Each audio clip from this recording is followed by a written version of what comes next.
So what's covered in the ETF Workplace Guidance? Well, first of all, the ETF's Workplace Guidance addresses all forms of violence and harassment against women in the world of work. The guidance addresses two very specific parts of the ILO Convention on Violence and Harassment that are relevant for unions at both sectoral and workplace level. The first is to ensure that workplace policies are both gender responsive, that they take a proactive role in preventing violence and harassment, and that they ensure that the consequences of violence and harassment are treated seriously through workplace procedures, complaints procedures, and so on. The second part is to look specifically at the consequences of violence and harassment in relation to occupational safety and health. And here it's really important to have a gender responsive approach to risk assessments.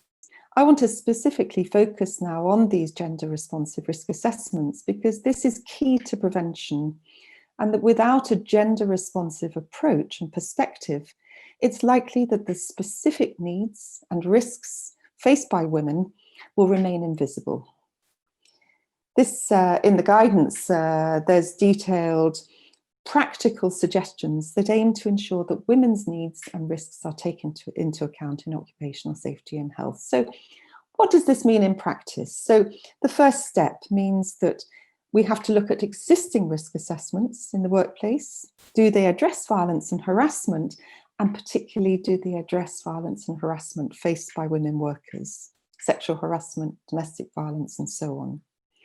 This is important because violence and harassment, particularly from a gender responsive approach, is often absent from risk assessments, including where there are risks from third parties, or where there are changes in work organisation or work conditions that put women at greater risk. This means that we need to assess risks that arise when women are working alone, or in unsafe transport routes, or in ticket collection, or in situations where there are poor safety protocols.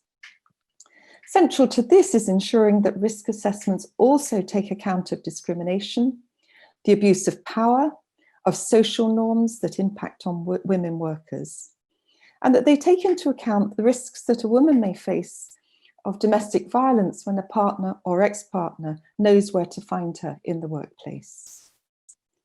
So the second step is to look at, do these existing measures in risk assessments, are they addressed effectively, and are those risks mitigated through a gender responsive approach?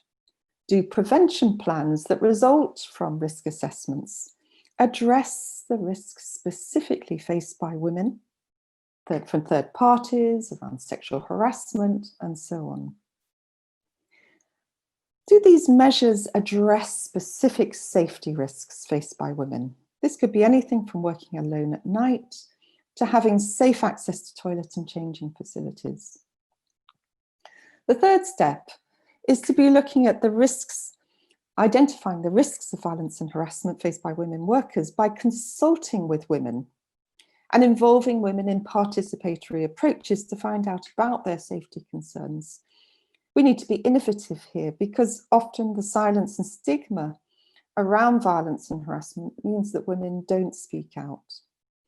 And the guidance gives some very practical suggestions about innovative or practical ways to involve and consult with women workers.